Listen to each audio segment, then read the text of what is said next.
안녕하세요. 저는 40대 후반의 여자입니다. 결혼을 할 때는 이런 사람 어디에도 없는 줄 알고 정말 최고의 남자를 만난 줄 알았었죠. 그런데 얼마 지나지 않아서 알게 되었어요. 결혼을 잘 못했다는 것을요. 남편을 처음 만났을 땐 배울 점이 많다는 생각을 했습니다. 남편의 성격이 저와는 많이 달랐거든요. 저는 무슨 일을 하기 전에 걱정이 많은 스타일이라 좀 과하다 싶을 정도로 계획을 세워요. 그런데 남편은 걱정 없이 살아온 것 같은 해맑은 성격과 갑작스러운 사건이 생겨도 크게 스트레스 받지 않고 잘 해결해 나가는 사람이에요. 저는 그런 사고방식에 배울 점이 많다고 느꼈었죠. 한 예로 결혼 전에 있었던 일인데요. 한 번은 남편이 갑자기 일본행 비행기가 싸게 나왔다고 덜컥 예약을 해버렸어요. 그런데 그 비행기 일정이 저는 회사 때문에 맞출 수 없는 일정이었죠. 결국 남편 혼자 여행을 가게 되었는데요. 그런데 보통 여행을 가면 다들 짐도 많이 챙기고 여행 일정도 짜고 그러지 않아요. 저는 성격이 좀 치밀한 편이라 여행 가기 전부터 지칠 때가 많긴 한데요. 그때 남편이 여행하는 패턴을 보니 그냥 아무런 계획 없이 여행을 가더라고요. 심지어 호텔도 예약을 안 하고 그냥 갔었죠. 저는 정말 이해할 수가 없었지만 그때 사진 찍어서 보내온 걸 보니 엄청 행복하고 나름 여행을 즐기면서 즐거워 보였어요. 심지어 현지인들한테 물어봐서 괜찮은 숙소를 저렴하게 이용할 수 있었다고 하고요. 맛집도 소개받아서 잘 먹고 왔대요. 그런 모습을 보니 저처럼 피곤할 정도로 걱정이 많아서 계획을 잘 세우는 것보다 남편처럼 여유롭게 사는 것이 참 좋아 보였어요. 그래서 그런 모습을 담고 싶기도 했죠. 또 다른 일화인데요. 남편이 결혼 전에 직장을 바꾸는 중요한 면접이 있었어요. 저 같으면 미리 예상 질문지부터 추려서 사전에 답변을 준비하고 달달 외워갈 텐데요. 남편은 그러질 않더라고요. 아니, 내일 면접인데 이렇게 여유롭게 놀아도 돼? 준비할 것들 많지 않아? 난 면접 전날이 항상 바빴는데 면접 멘트도 준비하고 말이야. 걱정 마, 무슨 준비해놨고. 면접 멘트를 준비해서 뭐해? 요즘 면접은 굳이식한 답변보다는 재치 있는 답변에 더 점수를 많이 줘. 내가 또 그런 면에서는 강하잖아. 그렇게 준비 없이 갔는데요. 세상에 정말 즉흥적으로 떠오르는 생각을 얘기했더니 오히려 다른 지원자들보다 좋은 점수를 받았다고 해요.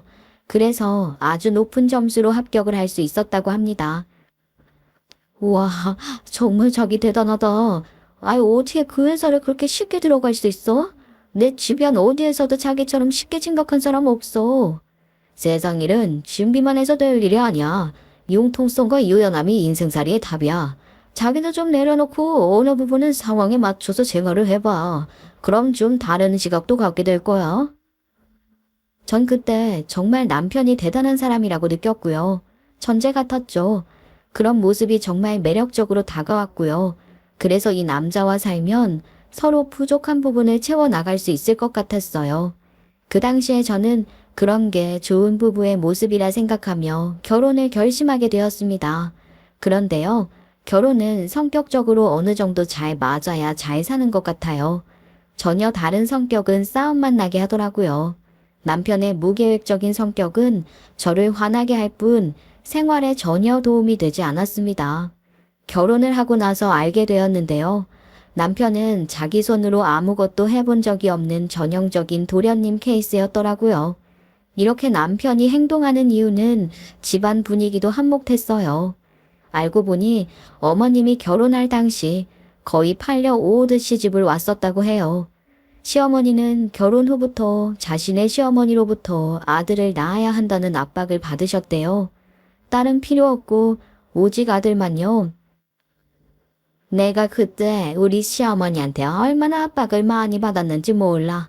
아들 낳는 비법이란 비법은 모조리 강요하고 날짜까지 점쟁이한테 받아와서 얼마나 나를 들들 볶았는지 몰라. 어머, 정말요? 그래서 어떻게 됐어요? 바로 저희 낳은 거예요? 바로 성공하셨어요? 아니, 처음 임신은 낳자마자 죽었고 쟤가 두 번째야. 그래도 바로 임신이 돼서 얼마나 다행인지 몰라. 그럼 아들 낳고 나서는 시할머니가 잘 대해주셨어요? 왜요? 그렇게 아들 했는데 아들 낳았으니까 그 다음부터는 잘 대접해주는 게 많은 거잖아요. 대접은 무슨 내가 한이 많은 이유가 결혼하고 내 할 말 한 번도 해본 적이 없어서야. 애 낳고는 네 시아버지와 아들을 위해서 살라고 얼마나 강요를 받았는지 아유 그땐 그래야만 하는 줄 알았어. 어머님은 결혼 후 시어머니의 엄청난 아들 타령에 다행히 제 남편을 낳았지만 낳은 후부터는 며느리로서 혹은 손주의 엄마로서 대접을 받기는커녕 시아버지와 아들을 위해 착취된 삶을 살았다고 합니다. 어머님의 인생 스토리를 듣는 내내 가슴이 아프더라고요. 왜 그러고 사셨을까? 답답하기도 했고요. 다행히 저한테는 그런 요구를 하지 않았지만 저는 아들을 둘이나 연년생으로 낳았죠. 그런 환경이어서 그런지 집안에서 외아들인 남편이 어떻게 자랐겠어요. 아주 할머니 등에 업혀 오냐오냐 큰 거죠. 자신의 엄마인데도 불구하고 어머님에 대한 무시도 상당했습니다. 남편은 의식주 모두 시모한테 맡기고 살아왔다는데요. 한 번은 신혼 때 저녁밥으로 라면을 끓이라고 했다가 아주 큰 싸움이 났었어요. 자기야, 오늘 저녁은 간단히 라면으로 때울까? 나는 입맛이 없으니까 자기가 혼자 끓여 먹어. 뭐? 내가 끓여 먹으라고? 나 여태껏 내가 끓인 적 단 한 번도 없어. 자기가 라면 하나 딱 끓여줘라, 응? 그때 엄청 황당했어요. 라면 하나 자기 손으로 끓여 먹은 적이 없다니요. 게다가 밥 다 먹고 자기 밥그릇 한 번 설거지통에 갖다 놓은 적이 없어요.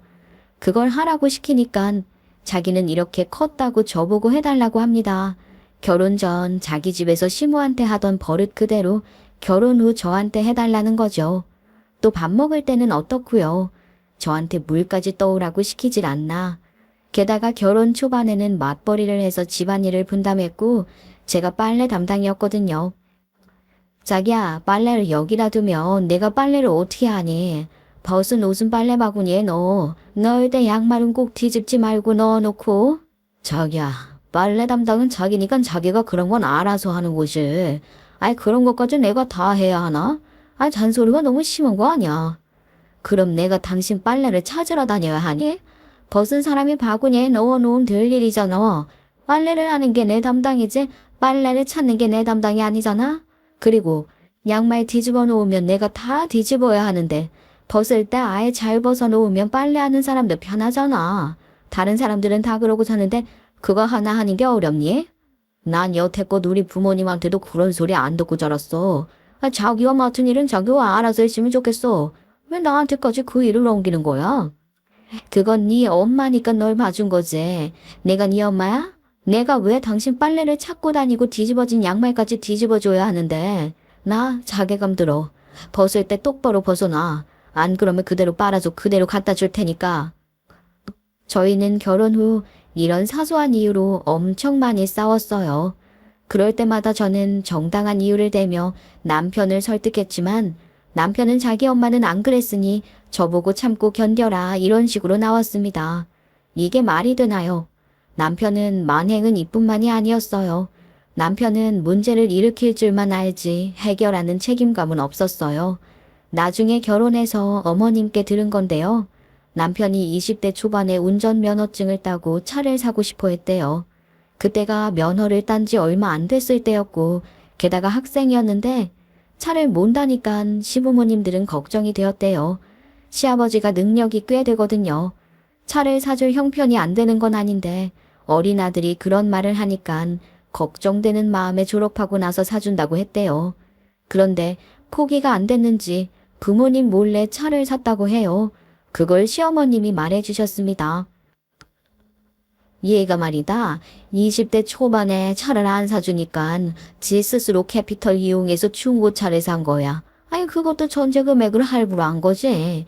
학생이나 수입도 없고 금융거래를 한 번도 한 적이 없으니까 신용도가 낮잖아.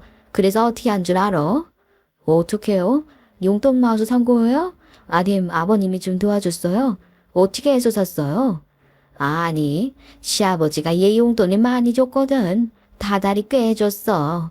그 돈을 자기가 자기 통장으로 넣었는데 다달이 제 날짜에 일정 금액이 들어오게끔 금융거래를 만든 거야. 마치 월급을 받는 것 같아 보이게끔. 그런 식으로 스스로 신용도를 높이더라고. 어머, 정말요? 그렇게 하면 신용도를 높일 수 있다는 걸 지금 처음 알았어요, 저는. 그래서 대출 승인이 난 거예요? 그땐 마치 프리랜서 일을 하는 것처럼 다달이 월급을 받는 것처럼 포장을 해놨고, 돈이 통장에 일정 금액 있으면 이 사람이 어느 정도 재산이 있구나 하며 신용도가 올라간대. 그땐 그랬다. 지금은 뭐 어떨지 모르겠지만 말이야. 암튼 그래서 이 녀석이 그렇게 해서 대출받고 모아놓은 용돈으로 이전비도 내고 수수료도 냈대. 우린 아무도 몰랐어. 얘가 차를 산 줄은. 그래도 용돈으로 차를 유지하기에는 버거웠을 것 같은데요. 유지를 잘했어요. 아니, 결국 그것 때문에 걸렸지. 유지비가 상당하잖아. 기름값도 벅찬데. 다달이 할부금까지 내야 하니까 용돈으로 안 되겠더라고. 시형불량자 널뻔하고 아빠가 도와줬지. 내가 그때 얼마나 놀랐는지 몰라. 아무튼 저놈 때문에 하나밖에 없는 귀한 아들 신용불량자 될까봐 애 잘못은 따지지도 않고 애 아빠랑 얼른 은행 가서 그걸 다 갖고 차 팔았지. 얘가 이런 애다. 한 가지 목표가 있으면 끝까지 해내는 애야. 내가 사고도 안 내고 얼마나 잘 끌고 다녔는데 그까지 돈만 있었다면 잘 타고 다녔을 텐데 말이야. 어머님은 남편이 목표로 한 건 꼭 해내는 성격이라면서 그 중고차 일화를 자랑하듯 말했고요. 남편도 더불어 자기도 돈만 있었다면 끝까지 무사고로 잘 타고 다녔을 거라고 무슨 영웅담 이야기하듯 말하더라고요. 정말 이해가 안 되는 집안이죠. 나름 부유한 집안이었기 때문에 이런 남편의 뒤처리를 감당할 수 있었지만 시아버지가 돌아가시고 그 뒤로 몇 년 만에 그 재산도 말라가기 시작했습니다. 아버님은 젊은 시절부터 수제화를 만드는 일을 하셨는데 그때는 수제화가 인기였고 그래서 돈을 많이 버셨대요. 나중에는 구두 공장까지 키워서 사장님이 되셨지만 제 남편은 구두에는 관심이 없었죠. 이제 내가 힘도 없고 지쳐서 회사를 정리해야 될 것 같아. 그래도 꽤 잘 되는데 네가 맡아서 해볼래? 저요? 아빠, 요즘 누가 이런 싸구려 구두를 신어요. 젊은 사람들은 다 브랜드 구두 신지 이런 것도 잘 신지도 않아요. 그냥 사업 정리하세요. 아까워서 그렇지 아까워서. 그래도 네 월급보다는 많이 벌어. 직원들도 여럿 있고 거래처도 많은데 땀지기에 아까워서 그래. 전혀 생각이 없어. 제가 그딴 일을 왜 해요. 저 회사도 잘 다니고 있어서 안 돼요 안 돼. 그리고 사업은 요즘 애들 관심사를 해야 하는 거예요. 아빠 회사 물려받았다가 망하면 그건 제 책임이잖아요. 하더라도 다른 거 하지. 아빠 회사는 안 해요. 남편은 아버님이 구두 공장 물려준다고 하니까 다니던 회사가 있어서 공장을 물려받지 않는다고 했어요. 저도 사업에는 소질이 없고요. 결국 집안에 공장을 물려받을 사람이 없어서 아버님은 다른 사람한테 그 공장을 넘겼어요. 많은 금액을 받게 되었는데요. 그 돈 다 쓰지도 못하고 얼마 지나지 않아 아버님은 돌아가셨습니다. 그래도 상당한 재산이었기 때문에 든든했는데요. 남편이 그 재산 상속받은 어머님한테 야금야금 돈을 뜯어갔고요. 그런 건 저도 몰랐습니다. 어머님은 하나밖에 없는 귀한 아들이 달라고 하니까 다 내어주죠. 혼내거나 야단칠 생각은 하지 않고 그냥 달라는 대로 다 줬고 남편은 취미 부자라 의미 없는데 그 돈을 다 써서 남는 게 없더라고요. 그래서 집안이 쇠퇴해져 갔습니다. 하루는 어머님이랑 밥을 먹는데 남편이 염치도 없이 아주 당당하게 어머님께 돈을 요구하더라고요. 엄마, 나 돈 좀 줘. 친구 이번에 캠핑카 샀는데 아주 좋아 보이더라. 나도 이제는 캠핑카 사서 여행 다녀보게. 엄마도 같이 가자. 그건 알만데 네가 돈 하도 갖다 써서 이제 돈도 없어. 네 아버지가 남기고 간 거 거의 다 썼어. 엄마 생활비 해야 해서 이제 안 돼. 저는 그때 놀랐어요. 어머님이 남편한테 더 이상 안 된다는 말을 하는 게 그때 처음 봤거든요. 에이, 내가 뭘 그렇게 돈을 갖다 썼다고 그래 또. 아빠가 남긴 재산이 얼마나 많은데 그 돈 다 엄마 혼자 쓰려고? 에이, 그건 안 되지. 이 녀석아, 네가 가져다 쓴 돈 생각해봐라. 그 정도면 요즘 세상에 집도 사. 이것 했다 저것 했다 하면서 얼마나 날 들들고 가니. 안 돼. 더 이상은 주고 싶어도 못 줘. 정사하고 싶은 네가 벌어서 사. 그때 남편과 어머님이 언쟁이 있었는데요. 어머님이 강력하게 나오자 남편도 깨갱하며 아무 말도 못하더라고요. 결국 남편은 어머님께 돈이 안 나오자 큰돈을 벌어야겠다는 다짐을 하게 되었는데요. 참 엉뚱하게 다짐을 하더라고요.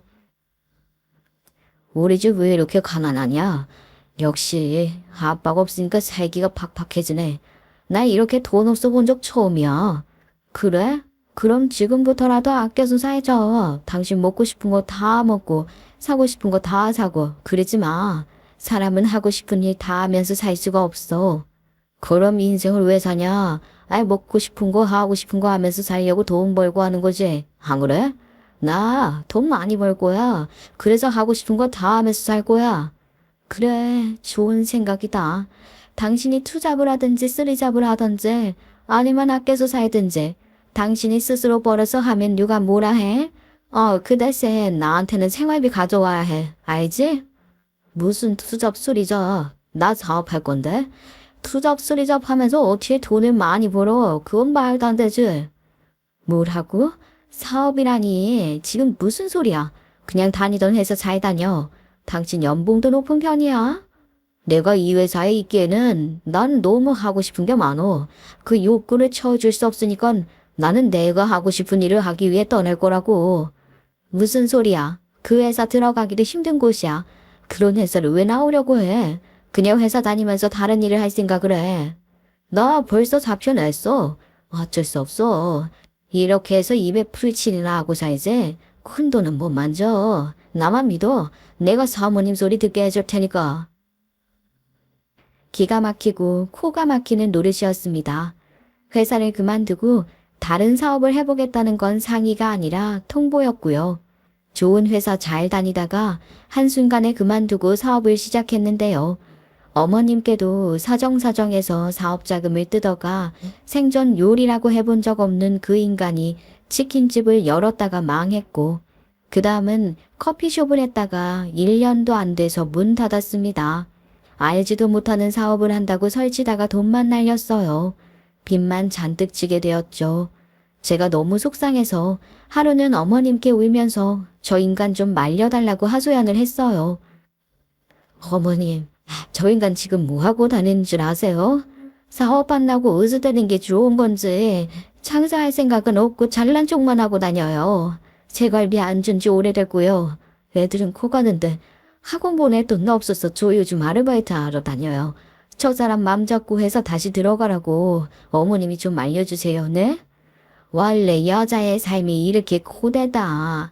나도 한평생 네 시아버지 하고 싶은 대로 하면서 사는 거 불만 많았는데 참고 살았어. 너도 참고 살아라.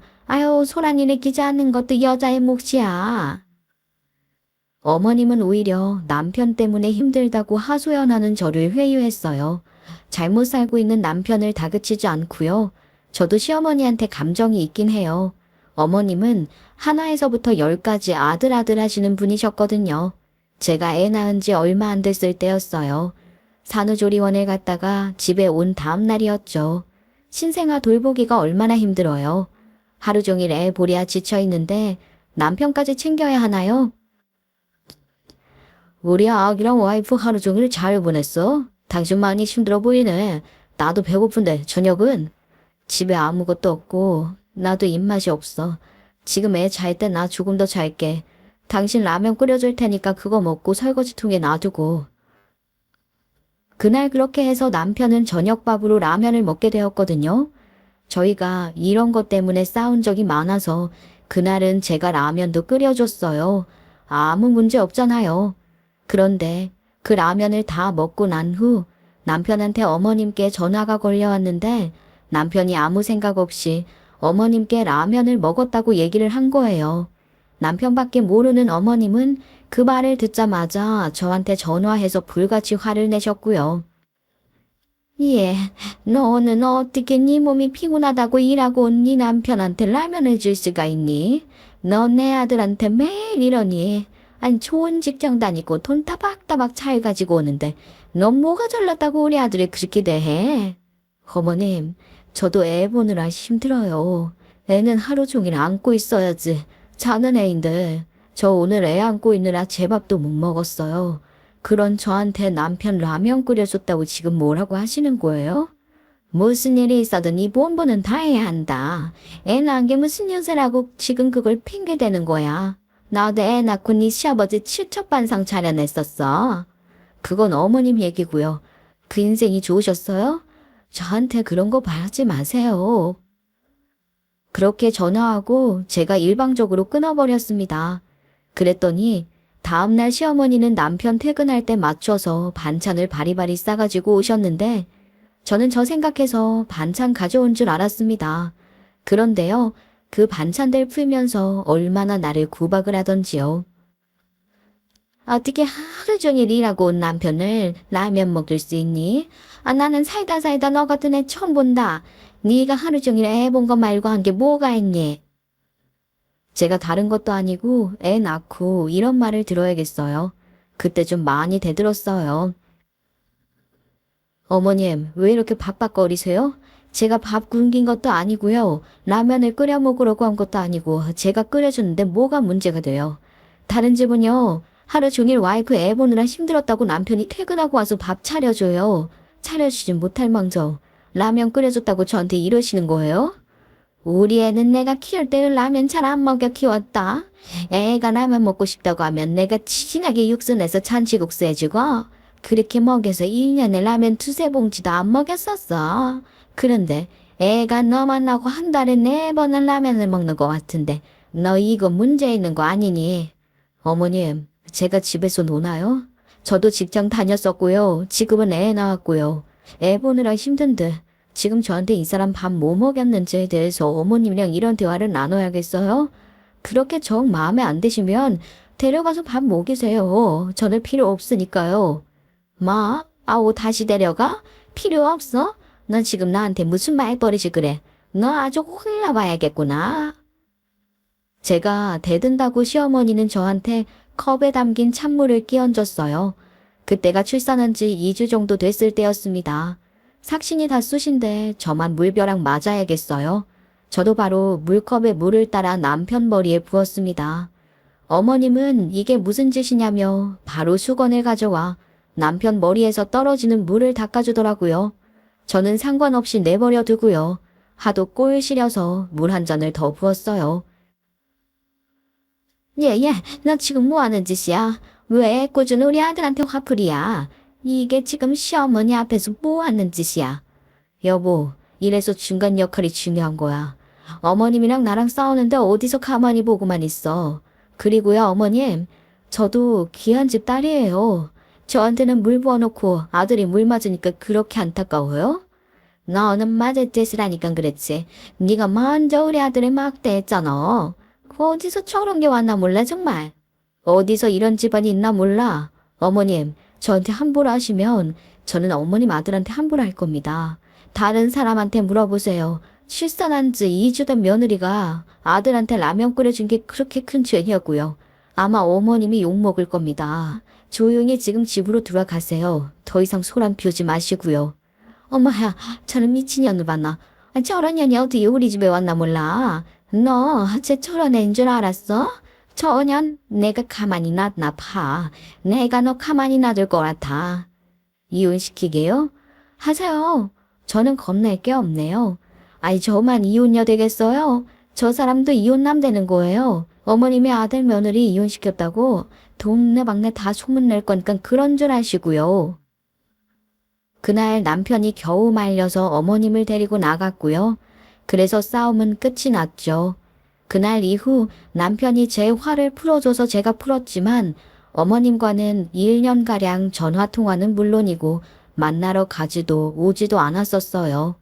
애 돌잔치를 해야 해서 그때 봤지만 그때의 앙금이 꽤 오래 갔어요. 어머님이 저를 어떻게 생각하는지를 알게 된 계기였거든요. 그 후로도 아들 거리면서 절 부려먹었고요. 제가 자기 아들 잡아먹을까봐 감시하고 이 세상에서 널 제일 생각하는 건 네 와이프도 내 자식도 아니고 나다 이러면서 은근히 저와 남편 사이를 이간질하며 세뇌시키는 것도 같고요. 하도 이런 말을 많이 하셔서 어머님과 사이좋게 얘기한 적이 없습니다. 저도 어머님이 저한테 못되게 하면 저는 더 곱으로 지랄을 하잖아요. 그래서 언제부턴가는 안 건들지만 그래도 금전적인 지원을 잘해줘서 좋았긴 한데 아들 잘 키우면 좋잖아요. 아들을 천년만년 끼고 살 것도 아니면서 제대로 가르치려고 하지를 않는지 정말 이해가 안 갈 뿐이었습니다. 여기서 반전은 자기 아들도 어머님 엄청 무시해요. 남편이 어머님께 가장 많이 하는 말은 엄마가 뭘 알아? 그냥 하라면 해. 이 말입니다. 어머님이 가방끈도 짧고 세상 물정을 잘 모르는 부분도 있긴 해요. 남편이 어머님 만날 때마다 저런 말을 하는데 그런데도 불구하고 어머님은 남편을 가만히 내버려 두는 거지요. 아니 어머님도 아들 잘 키우면 좋잖아요. 잘 못하는 부분 따끔하게 야단쳐서 사람 만들면 얼마나 좋아요. 자식 잘 되는 것만큼 큰 기쁨이 어딨어요. 그렇게 해주라니깐 그래도 아들 편인 거죠. 자기도 미안한지 저를 달래긴 하더라고요. 얘가 그래도 생각이 없진 않아. 아니 무슨 계획이 있으니까 사업을 하는 거겠지. 너도 우리 애 믿지 않니? 그러니까 일단 지켜보자. 네 시아버지도 사업 처음 할 땐 시행착오가 있었어. 그거 견뎌내더니 그 다음부터는 일이 해결됐거든. 한번 지켜보자. 저희 진짜 파산 직전이에요, 어머님. 이 사람 좀 말려줘요. 저희 먹고 살 돈은 있어야 할 거 아니에요. 엄마 말 못 들었어? 아, 나도 시행착오야. 아빠도 그랬대잖아. 다음 사업은 정말 잘할 거니까 조금만 기다려줘, 응? 제가 남편 욕을 해도 시어머니는 귓등으로 듣지도 않고요. 그래서 남편은 더 의기양양해지더군요. 시어머니도 웃긴 게요. 자기 아들이 자기한테 그렇게 못되게 하는데 가재는 걔 편이라고 자기 아들 편드는 게 정말 답답했습니다. 제가 그런 집안에서 살았어요. 제 속이 얼마나 탔을지 가늠이 되시죠? 그런데 더욱 황당한 일은 지금부터 생깁니다. 시어머니가 한평생 시집살이 당하고 남편한테도 아들한테도 구박받고 살아서 그런지 몸고생 마음고생을 많이 하셨어요. 툭하면 무릎을 꿇는 일이 많았고 이리저리 많이 움직여서 무릎에 연골이 다 나갔어요. 그래서 걷지도 못하고 몸 한 군데가 아프니 다른 곳으로도 아파지더라고요. 허리 디스크까지 와서 휠체어 없으면 못 다니는 상황이었죠. 어느 순간부터 계속 아프다고 하셨는데요. 자식은 하나밖에 없잖아요. 어머님이 이런 말 할 수 있는 사람이 누구겠어요? 바로 당신의 아들인 제 남편이죠. 그런데요. 남편 새끼는 어머님이 아프다 아프다 해도 거들떠보지도 않았고요. 하루는 어머님과 통화할 일이 있어서 전화를 했더니요. 어머님, 왜 이렇게 목소리가 안 좋으세요? 혹시 어디 편찮으세요? 감기 걸리셨어요? 아니, 그게 아니라 내가 무릎이 많이 안 좋아졌어. 아들한테 말했는데 얘가 요즘 많이 바쁘냐 오지를 않네. 내가 걷기가 힘들어서 화장실도 잘 못 간다. 네, 어머님 그렇게 안 좋으세요? 그럼 저한테라도 전화를 하시죠. 제가 내일 갈게요. 저랑 병원 가요. 어머님이 무릎이 많이 아프셔서 화장실도 잘 못 간다는데 남편 새끼는 들은 척도 안 한 거죠. 그 말을 듣고 꽤 심한 것 같아서 제가 병원 다 데리고 갔고요. 어머님 증세가 좀 심각했고요. 의사가 수술을 권했는데 어머님은 나이가 있으시고 겁이 많아서 수술은 하기 싫다더라고요. 그런데요. 입원해서 나을 수 있는 상황이 아니어서요. 입원은 안 되고 집에서 최대한 무릎을 쓰지 말고 생활하라고 하는데요. 남편은 당연히 병시중 될 생각도 없고 저 또한 일을 해야 하니 시어머니 옆에 붙어서 돌봐줄 수가 없었어요. 그래도 요양원은 좀 그렇잖아요. 어머님과 상의를 했더니 요양보호사는 어떠냐고 하시는 거죠. 어머님 친구분들도 다 집에서 요양보호사가 와서 돌봐준다는데 저는 좋은 생각이라 생각했죠. 그래서 요양보호사를 구하기로 했는데요. 어머님이 때마침 아는 사람이 있다며 그 사람 부른다고 하더라고요. 그래서 수월하게 결정이 되었어요. 어머님 집에 온 요양보호사는 다행히 정말 좋은 사람이었어요. 그래도 집에 세 사람이 들어오는 거고 어머님밖에 없는 집에서 단 둘이서만 있어야 하니깐 제가 며칠은 그 집에 가서 지켜봤어요. 보니깐 어머니랑 막역해 보이고 정말 진심으로 잘 챙겨주더라고요. 가족인 저보다 더 가족처럼 챙기는 모습에 정말 요양보호사 잘 구했다 매번 생각할 정도였죠. 여사님, 무슨 빨래를 손빨래를 해요. 세탁기 돌려요. 그러시면 너무 힘들어요. 아휴, 아니에요. 속옷은 손빨래로 해야지 깨끗해지잖아요. 제가 하고 싶어서 하는 거니까 괜찮아요. 그뿐만이 아니었습니다. 어머님이 꼬부랑 할머니지만 그래도 무겁잖아요. 번쩍 안고 화장실도 다니고요. 얼마나 아기 다루듯이 조심조심 해주는지 정말 정성이라는 말이 절로 나왔어요. 게다가 옮길 때 때를 놓쳐서 배변 실수할 때가 있는데요. 얼굴 한번 안 찡그리고 그것도 묵묵히 치우더라고요. 정말 감사했어요. 어머님 주변 어르신들한테도 얼마나 싹싹하게 하시던지요. 게다가 어머님이 잔소리가 많은데 그것도 다 감당하더라고요. 그걸 보면서 참 사람이 진국이다 했어요. 저희 어머님 힘들지 않으세요? 잔소리도 많고요. 요구사항도 많고요. 저는 며느리지만 정말 쉽지 않거든요. 아니요. 저는 어머님 잔소리 좋던데요. 꼭 저를 위해서 하는 것 같아서 듣기 좋아요. 원래 잔소리가 걱정돼서 하는 말이잖아요. 마치 저를 사랑하고 있는 것 같아서 듣기 좋아요. 저는 뭐 저런 게 좋을 수가 있을까 싶었죠. 사람이 너무 맑다는 게 이해가 안 가는 상황이었어요. 그 요양보호사가 저도 얼마나 잘 챙겨주던지요. 나이는 남편보다 1살 더 많았는데요. 하루는 일하고 있는데 요양보호사한테 전화가 왔어요. 일하는데 바쁘시죠? 제가 어머님 반찬할 때 일부러 나눠주려고 많이 했어요. 포장 다 해놨으니까 퇴근길에 와서 가져갈래요? 반찬이요? 저야 주시면 감사하죠. 네, 제가 퇴근하면서 들릴게요. 저까지 챙겨주셔서 감사해요. 이런 일 때문에 시댁에 왔다 갔다 더 자주 하게 되었고요. 갈 때마다 제 밥까지 항상 다 차려주셨어요. 정말 친정언니 같은 느낌이었죠. 말도 잘 통하니까 시댁에 가면 요양보호사랑 얘기하려고 오래 있게 되더라고요. 그러다가 요양보호사랑 그냥 언니 동생 하기로 했지요. 그 덕에 어머님과도 자연스럽게 이야기를 많이 하게 되었는데요. 어머님도 웬일인지 저를 점점 흐뭇하게 바라보시더라고요. 그리고 그런 저희 둘을 보면서 참회의 눈물을 흘리기도 하셨습니다. 내가 생각해보니까 잘못 살았어. 결국 딸 찾게 되는데 한평생 아들만 했어.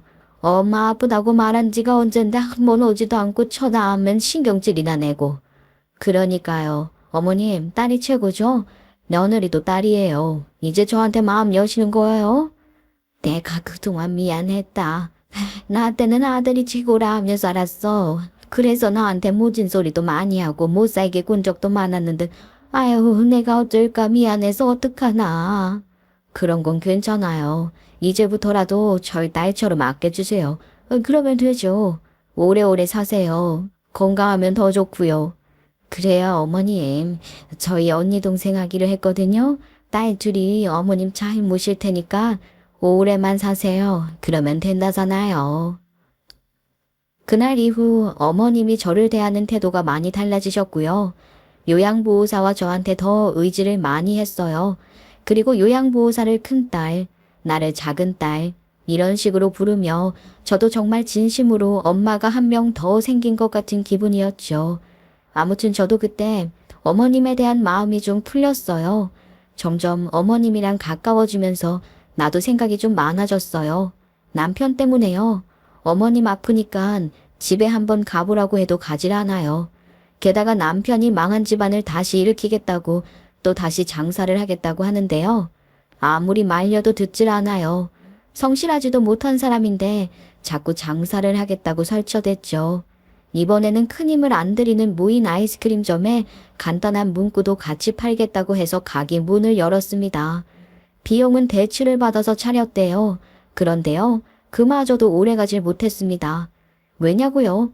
정말 예민한 문제를 남편이 건드렸어요. 아이스크림의 문구도 같이 판다고 했잖아요. 그 당시에 캐릭터 카드가 인기가 많아서 그것도 팔았는데요. 한 아이가 그 카드를 훔치는 것을 목격했고요. 애를 훈계하는 과정에서 화를 주체하지 못하고 어른스럽지 못한 행동을 했던 거죠. 그래서 그 아이 부모가 저희 남편을 고소하고 동네에 소문 다 나고 결국 가게는 파리만 날리다가 아이가 공포심을 느끼고 협박을 당했다는 생각이 들었다는 판결에 남편은 벌금과 집행유예 1년을 선고당하게 되었습니다. 저거 당신은 장사할 팔자가 아니야. 어차피 지금 가게도 잘 안 된다며. 그러니까 이참에 다 환불 받고 가게 내놓고 접고 회사 들어가. 이게 지금 뭐 하는 짓이야? 벌금에 집행유예 1년이야? 그런 집에 부치질 하지 말어라. 내 속은 편하겠냐? 아이고 나도 잘해보려고 하다가 이렇게 된 거 아니야. 나는 뭐 이렇게 되고 싶어서 되냐? 애한테 왜 그랬어? 우리 큰애 정도 되는 애한테. 도대체 당신 언제 철들래? 언제 철들 거야? 나도 이제 한계야. 당신이 그동안 싸지른 것들 간신히 갚아나 갖고 있었는데 벌금은 당신이 알아서 내. 나는 몰라. 몰라? 뭘 몰라? 부부는 일심동체인데 돈 내놔. 모은 거 내놓으라고. 안 내놔? 내놔. 가뜩이나 없는 살림에 가게는 이미 입소문으로 다 망했고 벌금까지 나에게 생겼고 돈이 필요해지자 남편은 더 못난 행동을 했어요. 저에게 와서 돈 달라고 협박은 물론이고 절 위협하기까지 했다니까요. 저는 그때 그 인간의 막장을 보았습니다. 지금이야말로 이혼을 할 때인가 싶었어요. 애도 저런 인간 밑에서 크는 것보다 아빠를 안 보고 사는 게 더 낫겠지 싶었어요. 그런데 말이 쉽지 이혼이 쉬운가요? 집안 하나가 박살이 나는 거잖아요. 그런 생각에 이러지도 저러지도 못하고 그냥 현실을 살았던 것 같아요. 그래서 아이도 친정에 맡기면서 일을 하나 더 구했고 밤낮으로 일하고 돈 갚고 그랬네요. 그러다 보니 어머님 병문안 가는 걸 소홀히 하게 되었는데요. 하필 그때 어머님이 갑자기 뇌졸중이 와서 얼마 못 버티고 사망하셨습니다. 노인한테 전조도 없이 갑자기 뇌졸중이 와서 급사하는 일이 잦다던데 저희 어머니가 그 중에 한 명이 될 줄은 정말 몰랐어요. 하늘도 무심하시지. 이렇게 갑자기 떠나니 저도 마음을 못 잡겠더라고요. 눈물로 시어머니 장례를 치르고 있었죠. 살아계실 때는 정말 미울 때가 많았는데 장례를 하면서 어머님 인생을 생각해 보니까 참 안타까웠어요. 가난해서 팔려오다시피 시집 와서 구박만 받다가 자식한테 인정도 못 받고 떠나는 인생. 저는 그렇게 살지 말아야지 싶었어요. 장례식장에 친척분들도 오셨는데 다들 슬픈 표정 하나도 없고요. 오히려 끝까지 어머님 옆에 있어준 요양보호사가 더 많이 울더라고요. 언니, 왜 이렇게 우세요? 나보다 더 많이 우는 것 같네. 아유, 좀 진정 좀 하세요. 많이 울면 힘들어요. 내가 더 잘 봤으면 어머님이 이렇게 갑자기 떠나지 않았을 건데 다 내 탓이야, 내 탓. 언니만큼 우리 어머님 잘 돌봐준 사람 없어요. 아들도 거들떠 보지 않았는데 언니 그런 생각 말아요. 언니 할 만큼 했어요. 정말 최선을 다했는데 왜 스스로를 괴롭게 해요? 아유 그런 생각하지 마요. 요양보호사는 더 잘 볼 걸 하며 진심으로 울면서 후회하는데 저희 둘이 부둥켜 안고 그때 얼마나 울었는지 몰라요. 남편 자식은 장례식에서도 부조가 얼마 들어올지 그 생각하더라고요. 미친 새끼 아닌가요? 욕이 절로 나오더군요. 그래서 장례식장에서도 얼마나 많이 싸웠는지 몰라요. 지금 왔다 간 사람들 사촌이거든. 왜 삼촌 자식인데 부조를 4명 왔는데 30만 원만 한 거 있지? 아, 나 참 염치가 없어서. 아예 어떻게 4명 왔는데 30만 원만 하냐? 염치 없는 사람은 당신이야. 와준 것만으로도 고마운 거지. 어떻게 사람 성의를 돈으로 생각해? 그리고 자기 엄마가 돌아가셨는데 장례식장에서 돈돈거리고 싶냐? 억지로라도 슬픈 척해. 내가 어머님이었으면 무슨 수를 내서라도 다시 돌아와서 당신 뒤통수 치고 갈 것 같거든? 정신 차려, 이 못된 놈아. 장례식 분위기가 어떨지 그려지시죠? 정말 개참한 남편 놈 때문에 매일매일 싸움이었습니다. 그런데 화장하기 전날 어머님의 변호사라고 장례식장에 찾아온 사람이 있었어요. 안녕하세요. 정기순 할머니 변호사입니다. 할머니가 예전부터 준비해온 것들이 있는데요. 그거 전하러 이렇게 왔습니다. 남편은 변호사가 저한테 하는 얘기를 듣더니 눈빛을 반짝거리며 변호사한테 뛰어왔어요. 예, 무슨 일이시죠? 제가 아들입니다. 무남동녀 외아들, 자식은 저 하나뿐이니까 저한테 얘기하면 됩니다. 네, 그럴까요? 어머님께서 오래전에 들어놓은 보험이 있는데요. 사망을 하시면 5억을 실형할 수 있는 보험입니다. 뭐라고요? 5억이라고요? 그 돈이면 빚 갚고도 충분히 남을 돈이긴 한데 그럼 바로 나오나요? 네, 보험회사에 서류를 내야 하고 심사를 거치긴 할 테지만 별 이상이 없을 것으로 생각됩니다. 진짜요? 정말이죠? 역시 우리 엄마야. 엄마 덕분에 살았네. 엄마, 감사합니다. 역시 우리 엄마는 죽어서도 아들 챙길 줄 아는 참된 어머니였어. 야, 보고 배워라. 너도 우리 엄마 같은 사람이 되어야 해. 알았어? 좋니? 좋아? 인간아. 어머님이 돌아가셨는데 아주 잔치까지 벌이겠다. 좀 조용히 좀 하고 있어. 너는 말하고 그따위로 해야겠냐? 너는 이비방정이야 아주. 너는 내가 돈 받으면 내 빚 다 갖고 너는 이혼할 줄 알아? 그래, 해. 내가 너 아니면 못 살 줄 아니? 너 같은 새끼는 내가 살아주는 것만으로도 감사하다고 여겨야 해. 이 엄청난 인간아. 남편은 정말 인간 말종이었습니다. 어머님이 오래전부터 들어놓은 보험으로 사망 시 5억을 수령할 수 있다고 하자 뛸 듯이 기뻐하더라고요. 그것에 제가 거기다 대놓고 뭐라고 하니까 저랑은 이혼한다고 하고요. 너는 잔소리가 심해. 그리고 다른 여자들은 직장도 있고 애 키우면서 집안일 하면서 돈도 잘 벌어오는데 시부이도 못 벌어오는 게 잔소리만 많어. 엄마가 남긴 돈만 받아봐. 내가 너랑은 끝내고 홀가분하게 살 거야. 나도 너랑 안 살아 인간아. 너는 나한테 큰 죄를 저질렀고 이혼하면 위세를 줘야 해. 그런 거 알긴 아냐 이 개 잡아나?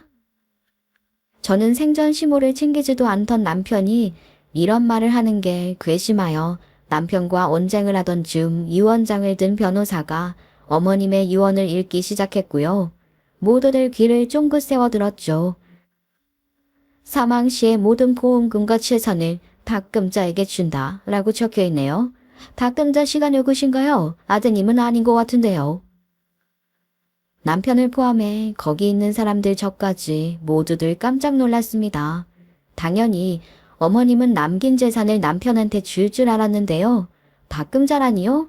그때 손을 들고 나타나는 사람이 있었습니다. 제가 닭금자입니다만 어머님이 저한테 보험금과 재산을 다 준다고 써놨다고요? 아니, 이혼을 했어요? 닭금자는 시어머니의 요양보호사 이름이었습니다. 다들 기겁하며 깜짝 놀랐고 저도 제 귀를 의심했어요. 아니 어떻게 그래도 요양보호사한테 전 재산을 다 줘요. 그렇게 아들 했던 어머님이신데요. 이게 무슨 개뼈옥다구 같은 소리예요. 이거 정확한 유언장 맞아요? 이거 위조된 거 아니냐고? 이리 줘봐요. 내가 확인해야겠어. 남편은 변호사가 가지고 있는 유언장 뺏어서 자기 눈으로 확인했고요. 더 발작을 하기 시작했습니다. 이게 말이 돼? 이건 말이 안 되지. 닭금자 어딨어? 야, 너 우리 엄마한테 뭘 했길래 이런 유언장이 나와? 말해. 다른 대로 말해. 네가 우리 엄마 협박했지? 말하라고. 남편은 요양보호사 멱살 잡고 흔들었고요. 한 대 칠 기세로 요양보호사를 몰아갔어요. 그런데요, 요양보호사 눈빛도 예사롭지 않더라고요.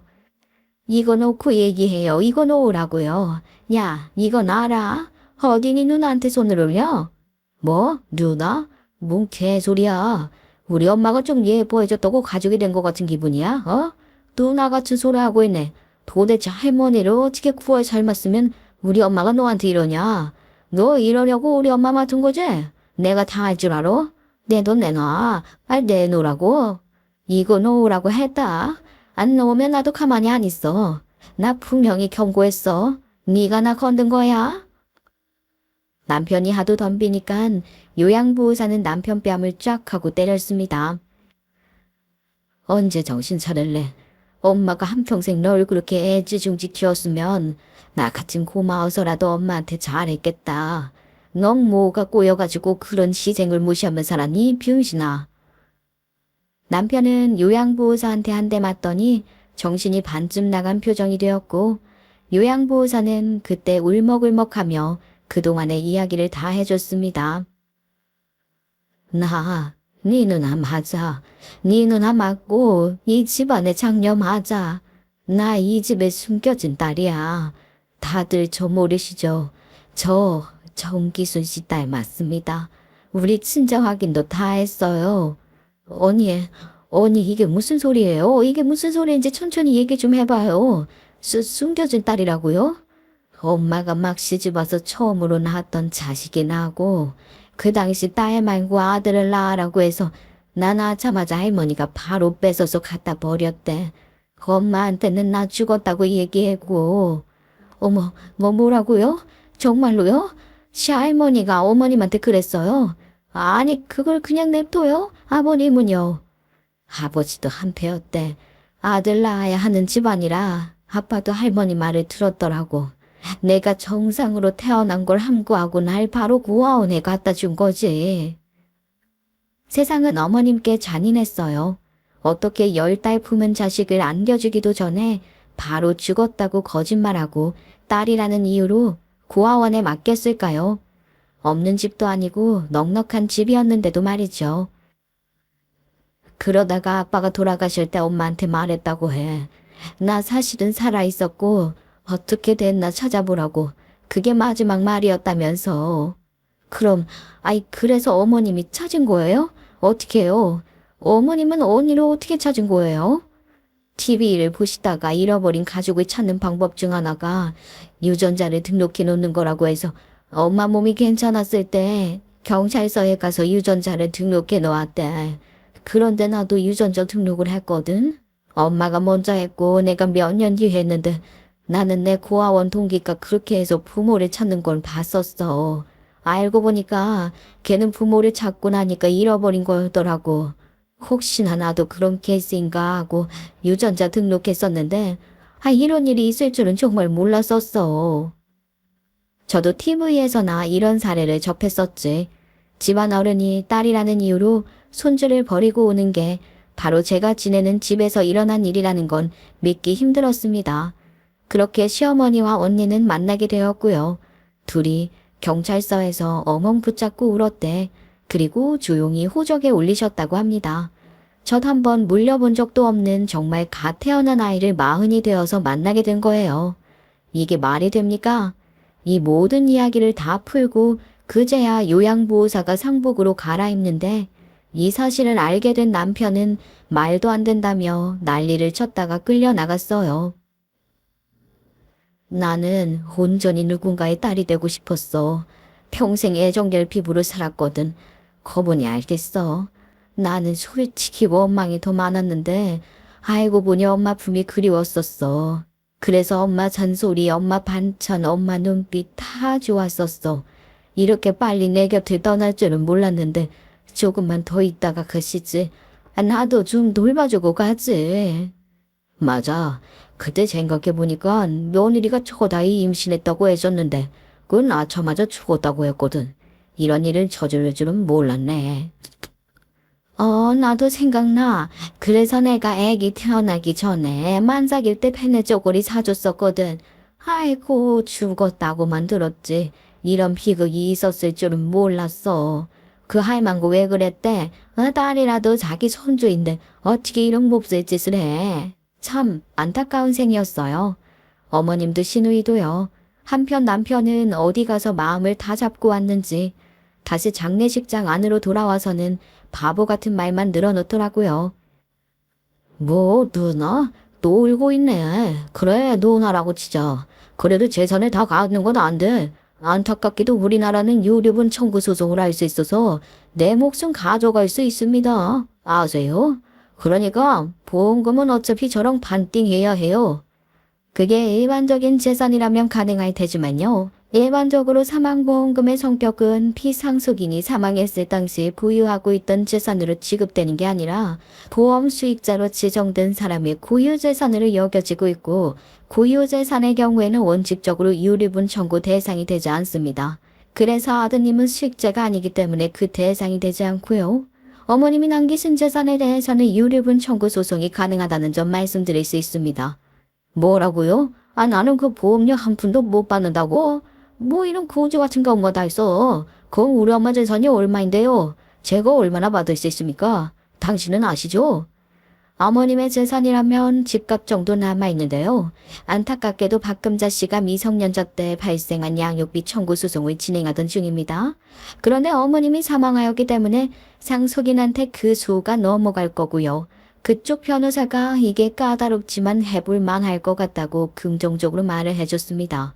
만약 승소하면 어머님이 남기고 간 재산의 일정 부분이 먼저 박근자 씨한테 넘어가게 되니까 그 점은 알아두시기 바랍니다. 뭐라고요? 이게 말이나 돼. 우리 엄마야 전혀 엄마 아니라고. 나 하나도 못 받는 거야. 뭐 이런 개 같은 경우가 다 있어. 이 부분은 엄마와 사전에 미리 합의하고 진행하고 있던 부분이에요. 엄마가 이런 소송을 하면 저에게 조금이라도 줄 수 있는 돈이 생기지 않을까 해서 한 소송이에요. 끝까지 날 이렇게 챙겼다고. 남편은 여전히 계속 황당한 표정이더라고요. 당신은 그동안 아들이라는 이유로 집안에 있는 돈 많이 빼갔잖아. 그거 다 날리기도 했고. 어머님은 당신이 아닌 딸한테 주고 싶었던 거야. 그러니까 그 돈 욕심내지 마. 그렇게 그 소동은 일단락 났고요. 다음 날 어머님 발인인데 남편은 돈 때문에 괴로운지 하루 종일 처박혀 있다가 간신히 나와 어머님 사진을 들었습니다. 그리고 모든 장례가 끝나고 요양보호사이자 시누이는 저에게 은밀히 말을 걸어왔어요. 나중에 상속 관련이 해결되면 너한테도 돈은 나눠줄게. 그럼 그 돈 받고 네 남편이랑 이혼해. 나는 네가 내 동생 같아. 그 사람 새끼 같지 않은 인간 챙겨주고 싶지도 않아. 더 이상 우리 엄마처럼 참고 살지 마. 언제까지 남편 뒤치다꺼리 하면서 살 거야? 내가 보기에도 내 동생이라고 하는 그 인간 정말 개차반이고 쓰레기야, 쓰레기. 내가 많이 도와줄 테니까 남편하고 이혼하는 게 어때? 제가 시댁이라 말을 못했지. 정말 가슴속에는 항상 이혼 서류를 품고 있었어요. 그때 장례식장에서도 봤죠. 남편 새끼가 먼저 이혼 얘기 꺼낸 거예요. 그때 정말로 면상을 갈겨주고 싶었는데 집안은 그 인간이 말아먹었고 저한테 손도 올리고 생활비 안 갖다 준 지 오래해요. 내가 지금 나 혼자 돈 벌어서 빚 갚고 애 키우고 집안이라고 다 해요. 남편 놈은 집에서 놀면서 돈 빌리는 전화만 하고 샀는데 정말 놈팡이가 따로 없어요. 그래 보이더라. 내가 너의 든든한 백이 되어줄게. 뒷일은 걱정하지 말고 이혼부터 해. 알았지? 새롭게 생긴 신우는 따뜻한 사람이었고 신우이지만 친정언니 같은 느낌이었어요. 저를 적극적으로 도와줬어요. 이혼하고 아르바이트 말고 보다 안정적인 직업도 할 수 있게끔 도와준다고 하는 거죠. 그래서 친정에도 상의해보니 그러라고 해서 이혼을 하기로 결정했습니다. 우리 이혼하자. 더 이상은 이렇게 못 살겠어. 당신도 나 싫다며 이쯤에 갈라서자. 나도 당신 같은 사람 필요 없어. 애들하고도 이야기해봤는데 다 나 따라간대. 그러니까 이혼해. 야, 그거 말이 되는 소리냐? 네가 나라면 지금 이혼하겠냐? 이혼하면 재정분 아래 양육권도 잃고 비만 떠안고 노숙자가 될 텐데. 난 이혼 안 해. 절대 안 할 거니까 그런 줄 알아. 네가 안 해주면 내가 못할 거 같냐? 그렇게 나올 줄 알았어. 오늘 나 짐 싸서 애들이랑 친정으로 갈 거고 집도 어차피 결혼할 때 아버님이 사줬었는데 다 팔아먹고 전세금도 다 써버리고 지금 남은 게 빌라 월세뿐이잖아. 그마저도 밀리고 있고 이거 네 명이니까 우리가 나가줄게. 그리고 이혼 소장 보낼 테니까 받으면 연락해. 이혼 소송으로 진행할 거니까 각오해두고 있고. 그렇게 저희는 그 집에서 나왔습니다. 변호사는 신우이가 연결해줘서 이혼 소송으로 진행했고요. 그간 가정을 돌보지 않고 벌어오는 돈보다 가져가는 돈이 많았던 게 증명이 돼서 제가 유리하게 진행되었습니다. 이후 남편은 저와의 이혼 소송에서 유책 배우자가 되었고요. 신우이와의 소송으로 가지고 있던 것까지 탈탈 털려서 빌라 월세에서도 쫓겨나 5평 남짓한 반지하 단칸방에서 생활 중이라고 들었습니다. 그 인간이 가지고 있는 게 학벌밖에 없어요. 그나마 서울에 있는 대학에 나왔던 게 그 인간 스스로가 쌓은 이력이거든요. 아버님, 어머님 다 돌아가시고 더 이상 그 인간 뒷배경이 없으니 그 인간은 스스로 성장해 나가질 못하더라고요. 다른 지역에서 학원 선생이라도 하려고 했다가 또 그 화를 참지 못하고 아이한테 퍼부었대요. 그런데요. 그런 짓 하면 부모들이 가만히 있나요? 또 잘렸고요. 결국 그 나이에 막노동한다고 합니다. 하루 벌어 하루 먹고 사는 인생 딱 남편한테 맞는 것 같아요. 앞으로는 미래를 위해 자신이 뭔가 이뤄내고 스스로 생각하는 삶을 살 수 있는 교훈을 얻었길 하네요. 그래도 애아빠인데 잘 좀 살았으면 합니다. 여러분, 요즘 욜로족 즐기는 인생 그런 말 많아요. 그래도요. 인생은 계획 있게 차근히 미래를 준비해 가는 게 맞는 것 같아요. 앞날은 어떻게 될지 모르니까요. 제 이야기는 여기까지입니다. 감사합니다.